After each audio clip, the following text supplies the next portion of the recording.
Hi అండి, అందరికీ ఎలా ఉన్నారు? అందరూ బాగున్నారా? ఈరోజు నేను సింపుల్ అండ్ టేస్టీగా ఉండే ఈజీ అయిన బిర్యానీతో, అది ప్లెయిన్ బిర్యానీతో మీ ముందుకైతే వచ్చేసాను ఫ్రెండ్స్. ఇంట్రెస్ట్ ఉన్న వాళ్ళు వీడియో చివరి వరకు చూడండి. దానికోసం నేను స్టవ్ వెలిగించి ఇలా ఒక రైస్ వండుకునే గిన్నె అయితే పెట్టుకున్నాను ఫ్రెండ్స్. చూసారా, నేను ఇది ఒక 4.5 గ్లాసులు రైస్కి అయితే చేస్తున్నానండి. తర్వాత ఇందులో ఒక 50 గ్రామ్స్ వరకు ఆయిల్ అయితే వేసుకున్నానండి. తర్వాత ఇందులో మన చెక్క, లవంగాలు, బిర్యానీ ఆకు, జాజిపువ్వు, జాపత్రి అవి ఉంటాయి కదా, ఇవన్నీ ఇలా డ్రై మసాలా అయితే ఆ నూనెలో వేసి ఇలా వేయించుకున్నానండి. ఇవి ఒక 2 నిమిషాలు అయితే వేగిన తర్వాత మనం ఒక 2-3 టేబుల్ స్పూన్ల అల్లం వెల్లుల్లి పేస్ట్ అయితే ఇందులో వేసి వేయించుకోవాలి ఫ్రెండ్స్, పచ్చివాసన పోయే వరకు.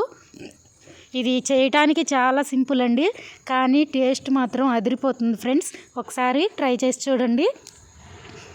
బిర్యానీ చేయటం మీకు తెలియదని కాదు, కానీ నా పద్ధతిలో నేనైతే ఎలా చేస్తానో మీతో షేర్ చేసుకోవాలనుకున్నాను ఫ్రెండ్స్. ఇలా అల్లం వెల్లుల్లి పేస్టు పచ్చివాసన పోయే వరకు వేయించుకున్న తర్వాత అందులో మనం పొడవుగా చీల్చుకున్న 4 పచ్చిమిర్చి చీలికలు, అలాగే సన్నగా పొడవుగా కట్ చేసి పెట్టుకున్న 2 ఉల్లిపాయలండి ఇలా ఇందులోనే వేసేసి చక్కగా కలుపుకుంటూ ఒక 5 నిమిషాలు అయితే ఫ్రై చేసుకోవాలి ఫ్రెండ్స్. చూస్తున్నారు కదా, నేను ఇది మన ఇంట్లో చేసుకుంటున్నాం కాబట్టి ఆయిల్ తక్కువగా వేసుకున్నానండి. మాకు ఆయిల్ ఎక్కువ ఉన్నా పర్వాలేదు అనుకుంటే మీరు ఆయిల్ ఇంకొద్దిగా ఎక్కువ యాడ్ చేసుకోండి ఫ్రెండ్స్. నేను ఆయిల్ తక్కువ తింటే మంచిదే కదా అన్నట్లు నేను కొద్దిగా తక్కువనే ఆయిల్ యాడ్ చేసుకున్నాను.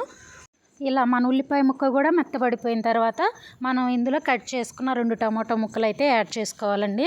టమాటో ముక్కలు కూడా యాడ్ చేసుకుని ఇంకొక 5 నిమిషాలు అయితే మగ్గించుకోవాలి. టమాటో ముక్క మగ్గిపోయిన తర్వాత ఇందులో ఒక గుప్పిడు అయితే పుదీనా ఆకులు, ఒక గుప్పిడు కొత్తిమీర కట్ చేసింది వేసుకున్నానండి.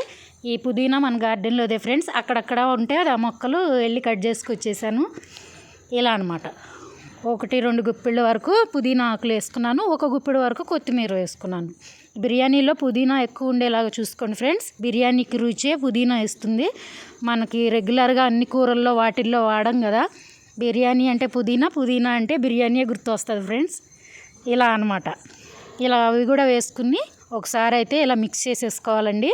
మిక్స్ చేసుకుని మనం తీసుకున్న రైస్ క్వాంటిటీకి తగ్గట్టుగా వాటర్ అయితే ఇందులో యాడ్ చేసుకోవాలి ఫ్రెండ్స్. నేనైతే ఒక 4.5 గ్లాసులు అయితే తీసుకున్నాను కదా, ఒక గ్లాస్ బియ్యానికి 2 గ్లాసులు వాటర్ చొప్పున నేను ఇలా కొలిచి పెట్టుకున్నానండి. ఆ వాటర్ అయితే ఇందులో పోసేసుకుని చక్కగా దీన్ని ఒకసారి కలిపేసి మూత పెట్టి ఈ వాటర్ మరిగేంత వరకు మనం మరిగించుకోవాలండి. స్టవ్ పైనే ఉంచుకోవాలి. ఇలా అనమాట. ఇలా వాటర్ మరగటం స్టార్ట్ అయినప్పుడు ఇప్పుడు మనం ఇందులోకి మనం వేసుకునే రైస్కి తగినట్లుగా ఉప్పు అయితే యాడ్ చేసుకోవాలండి.